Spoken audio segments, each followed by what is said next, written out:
There is the Softail Slim, and here is the Iron 883. There's about a foot of snow outside, so I figure let's go ahead and talk some Harley things. Stick around.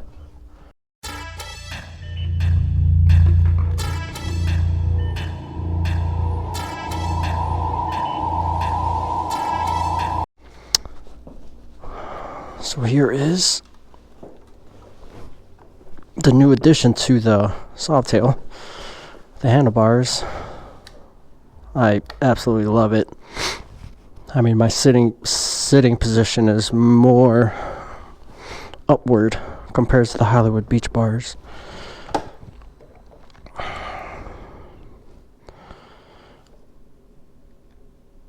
That's on.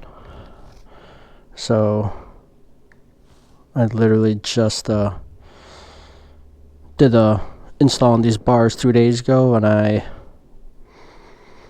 just want to make sure the electrical is working after messing with the Molex plugs. Let's turn her on.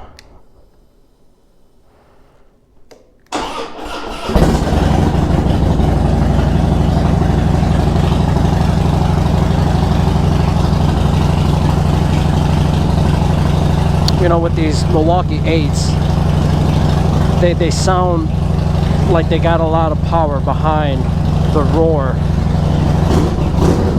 You know what I mean? It's a different sound compared to the V-twin Sportsters.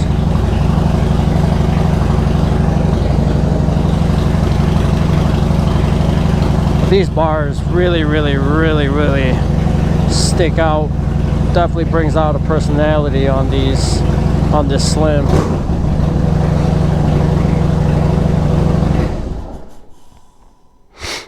Definitely brings out a personality on them.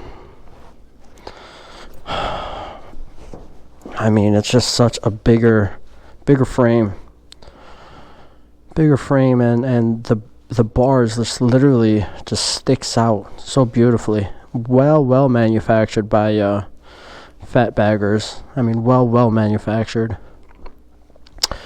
So here's the Iron. I mean, let's turn her on.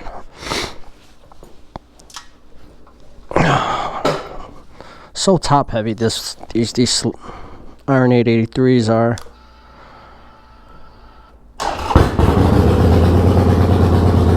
And the Sportsters, they sound more mean.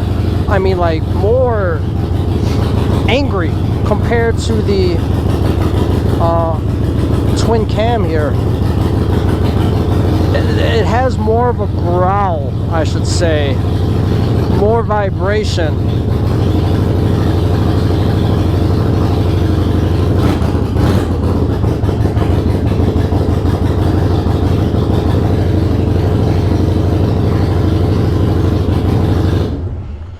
Yeah, at least I know both my bikes start up.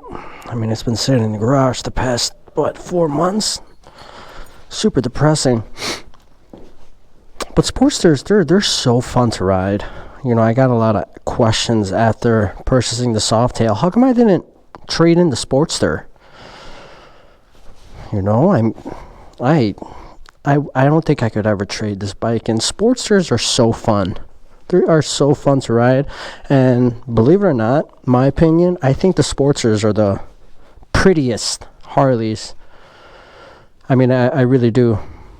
The way the body frame just moves from back to front is just so smoothly. These engines are unstoppable as well. Modifying this bike was, you know, super fun.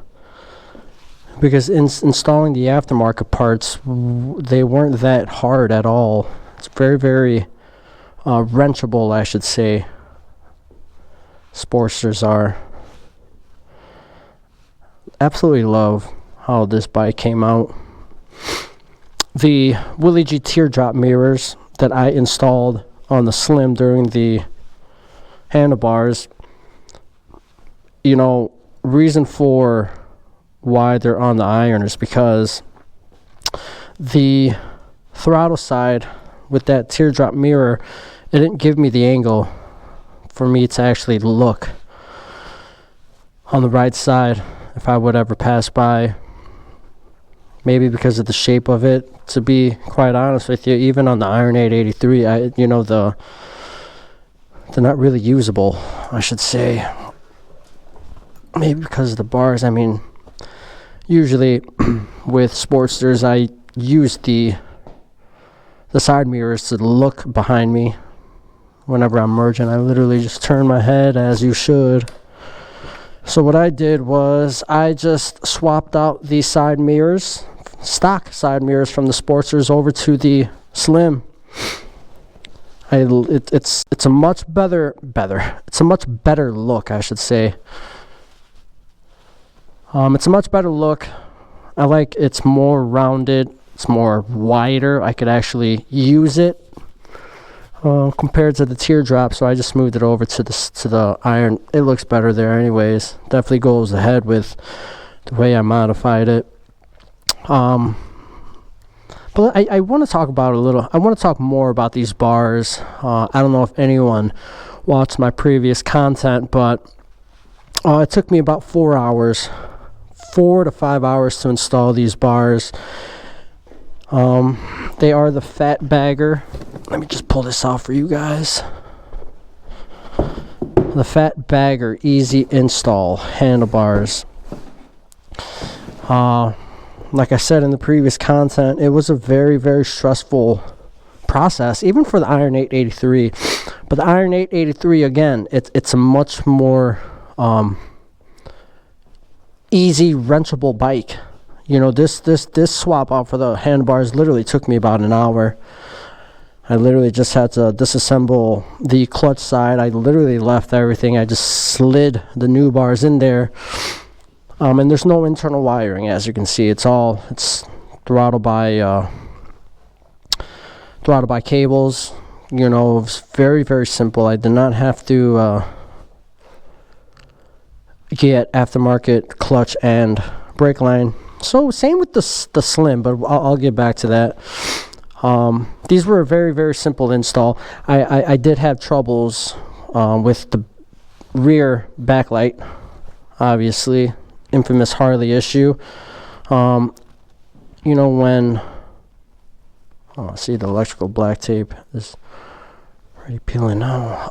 So when you disassemble the brake lever, the brake switch that triggers the on and off rear brake light, it's very, very sensitive.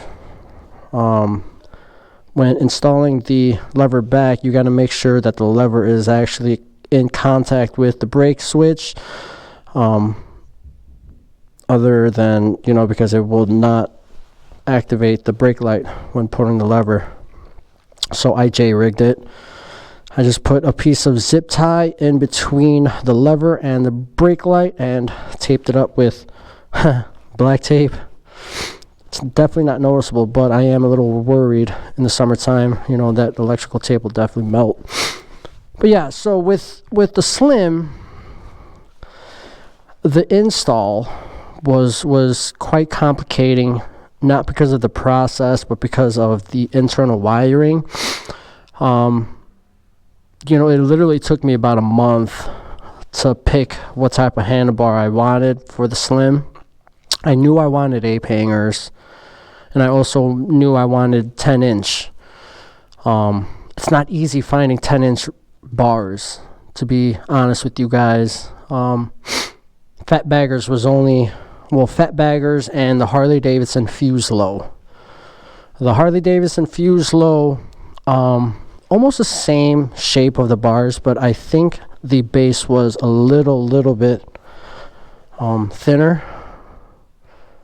This is about 13 inches wide. I think the Harley Davidson was 10-inch base, 33 inches wide, 33 inches length of these Fat Baggers, and the Fuse Low was about 28, so it was a little bit more narrow.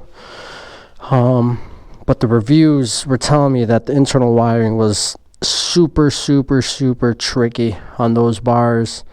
Compared to these reviews, everyone on JP Cycles was giving good reviews. They didn't have to cut the Molex. They were able to internal wire the Molex inside the bars, which you could. Some other people said it took them an hour, 2 hours. Man, I don't know how they did that. It was very tricky, guys. Also, what made the process very stressful is because I didn't know if the stock wiring and cables could fit the 10-inch rise. I was calling mechanics, which I knew they're very annoyed by the question because, you know, why would someone just call and ask that question? I was calling shops. I was asking friends. I was going on social media asking for advice on the stock cables, and no one would literally give me an honest answer. Obviously, the most of the mechanics said I needed to replace it, which I understood why. More money, it's more labor. Why not? I would be the same way. I am the same way when it comes to HVAC, of course. But visually looking at the bike and also doing my research on the 2016 FLS, the research was pointing me to the direction where I could reuse the stock lines. And visually looking at it, with the stock handlebars, yeah, it was, I'm not going to say it was obvious, but, you know, there was hope. And that's what really got me to do the installation myself. Because I'll tell you right now, if I had to redo or get aftermarket wiring and it's extending the electrical, no, I would have easily paid a mechanic to do it for me, 100%. So I took a shot with reusing the kits, and sure enough, yeah, it worked out well. The electrical wiring, though, I mean, from the throttle side, the electrical wires barely was able to connect to the Molex, especially the throttle bar wire. It was, it's super close from it not being able to fit. I was worried about the clutch, about me extending it, but I don't have to. I'm able to steer from left and right with no issues. Same with the brake line. But to play it safe, I think I might replace the clutch and brake line. It's just the clutch side. I literally have to remove the exhaust. I have to remove the transmission cover. Is that the transmission cover?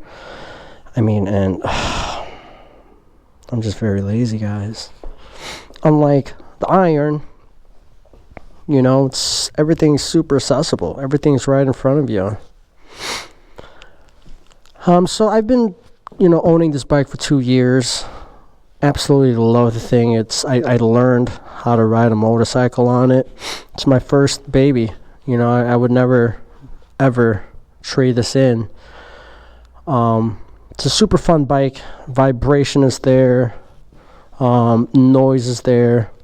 It is top heavy, hence why some other motorcyclists recommend not using the Iron 883 as their first bike, because it's super heavy, which it is. On paper, the Slim is about 150, 200 pounds heavier than the Iron. But I'll tell you right now, I could literally maneuver this Slim around this garage with no issues compared to this Iron. I would literally be huffing and puffing. It is super, super top heavy. This Iron is. The Sawtail Slim is a lot lower to the ground compared to the Iron 883. I wouldn't say a lot lower, but obviously I'm 5'8". I'm able to flat foot both bikes, which was obviously important for me. I wanted to make sure, my motorcycles, I'm able to flat foot it just so I feel like I have more control, which obviously you do. You will have more control if you're able to flat foot your motorcycle.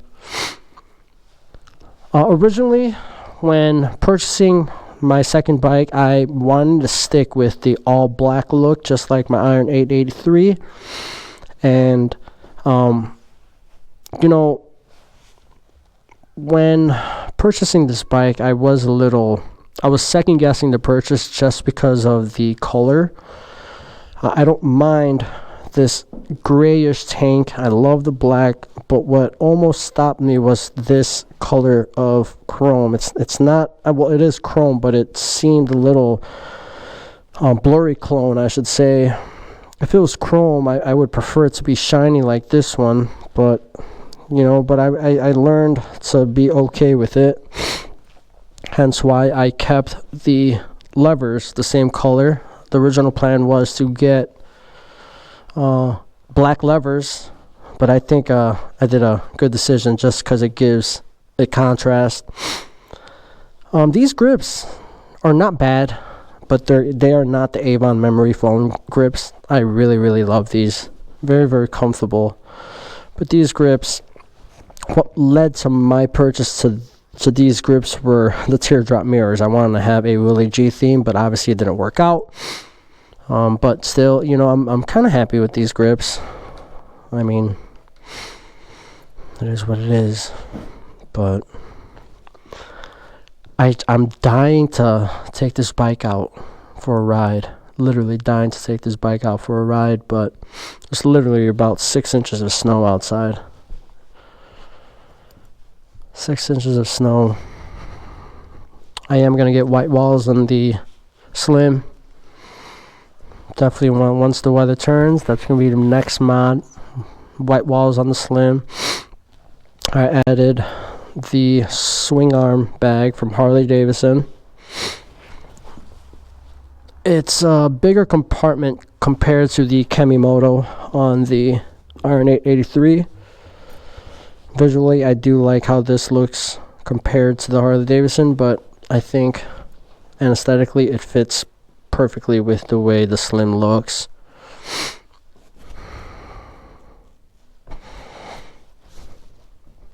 So if it were to me, I think I made the right decision with the Slim, or I know I made the right decision with the Slim. Absolutely. It just looks really sweet. But alright guys, hey, thanks for tuning in, man. I really appreciate the love you guys have given me. Please continue to subscribe if you have not. Drop a comment, hit the like button. Like I always say, let's keep the algorithm going. I got a couple more months until I'm able to let both of these monsters loose, and I guarantee you I will document every single ride for you guys. Stay safe, 2 wheels down.